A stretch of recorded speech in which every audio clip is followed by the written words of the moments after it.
Mark సువార్త 11వ అధ్యాయం 24వ వచనాన్ని మనం ధ్యానించగలిగినట్లయితే, అందుచేత ప్రార్థన చేయనప్పుడు మీరు అడుగుచున్న వాటి నెలను పొంది ఉన్నామని నమ్ముడే, అప్పుడు అవి మీకు కలుగునని మీతో చెప్పుచున్నాను.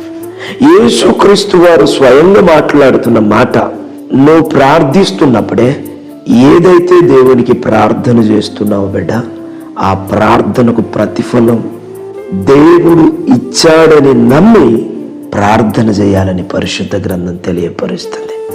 ప్రభు అయిన యేసుక్రీస్తు వాక్యం ద్వారా సుస్పష్టంగా తెలియపరుస్తున్నాడు. ఈరోజు ఎంతమంది ఇలా ప్రార్థిస్తున్నారు?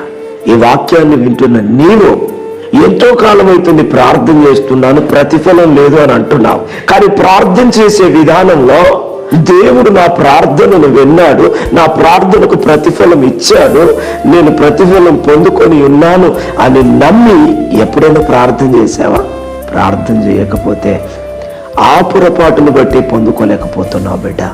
కాబట్టి ఈ వాక్యం ద్వారా నీవు సరి చేసుకొని ప్రార్థన చేస్తున్నప్పుడు ఏదైతే ప్రార్థన చేస్తున్నావో ఆ ప్రార్థనకు నేను ప్రతిఫలం ప్రభు యొద్ద నుండి పొంది ఉన్నానని నమ్మి కృతజ్ఞత చెల్లిస్తూ ప్రార్థించడం ప్రారంభించు.